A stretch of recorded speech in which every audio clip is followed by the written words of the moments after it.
व्यवस्था कठोर एवं क्रूर थी और कभी कभी सुल्तान छोटे छोटे अपराधों के लिए भी सख्त सजा दे बैठता था।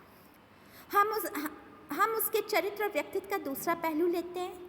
समकालीन इतिहासकारों ने उसे घोर प्रजापीड़क, अत्याचारी और रक्त पिपासु बतलाया है। बर्नी और इब्न बतूता दोनों ने सुल्तान द्वारा संतों, अमीरों, सैनिकों और जनसाधारण की हत्याओं का जो दिल कपाने वाला वर्णन किया, उससे लगता है कि सुल्तान मनुष्य के खून का प्यासा हो गया था। इसी आधार पर उसे पागल या सनकी भी कहा जाता है। एल्फिंस्टन ने लिखा है कि मोहम्मद तुगलक में पागलपन का कुछ अंश था, परंतु इस प्रकार का आरोप लगाना उचित नहीं होगा, क्योंकि मध्य युग में विश्व के सभी देशों में प्राणदंड तथा अंग भंग की सजा या शारीरिक यंत्रणा वाला दंड एक सामान्य बात थी। डॉक्टर आशीर्वादी लाल श्रीवास्तव ने लिखा है कि अपराधों के लिए मृत्यु दंड करता कि वह पागल था, बल्कि इसलिए कि उसमें साधारण और भीषण अपराधों में अंतर समझने की विवेकपूर्ण बुद्धि न थी। उसकी गलतियों का कारण उसका पागलपन नहीं, बल्कि संतुलन का अभाव था।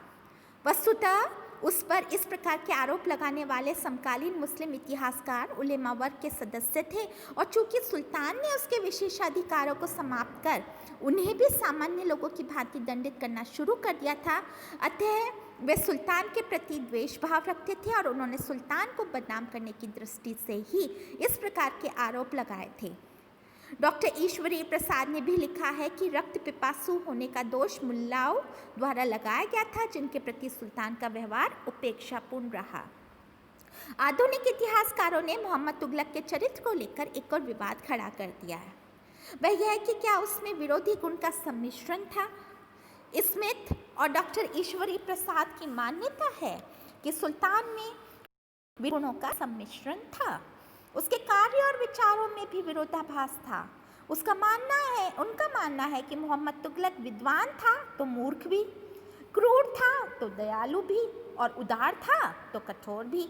बर्नी और इब्न बतूता ने भी सुल्तान के परस्पर विरोधी गुणों का विस्तार के साथ वर्णन किया है, परंतु प्रोफेसर निज़ामी का मानना है कि सुल्तान मोहम्मद तुगलक के बारे में इस प्रकार की धारणा बनाने में बर्नी का विवरण मुख्य आधार है, और स्वयं बर्नी का वर्णन विरोधाभास से भरा पड़ा है। बर्नी एक और तो सुल्तान की अत्यधिक प्रशंसा करता है और दूसरी ओर उसकी कटु निंदा भी करता है। डॉक्टर मेहंदी हसन का कहना है कि सुल्तान में जो विरोधी गुण देखने को मिलते हैं वह उसके जीवन के विभिन्न अवसरों पर प्रकट हुए। वे विरोधी गुण एक ही समय में देखने को नहीं मिलते। ऐसा प्रतीत होता है कि क्रोध और उत्तेजना की अवस्था में सुल्तान अपना मानसिक संतुलन खो बैठता था और तब अपने स्वभाव और गुणों के विरुद्ध आचरण कर बैठता था। इसके लिए उसे परस्पर विरोधी गुणों का सम्मिश्रण कहना उचित नहीं होगा।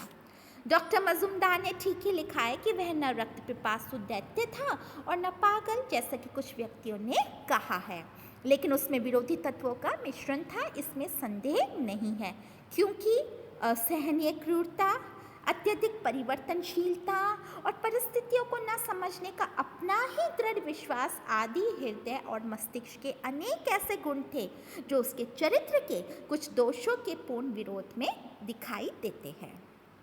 एक शासक के रूप में मोहम्मद तुगलक असफल रहा।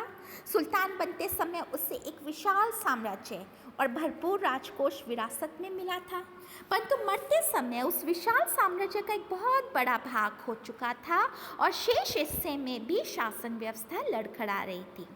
राजकोष लगभग खाली हो चुका था।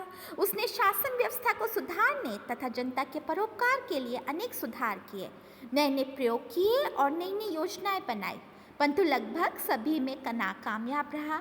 इसका मूल कारण उसका उतावलापन और अस्थिर मति थी।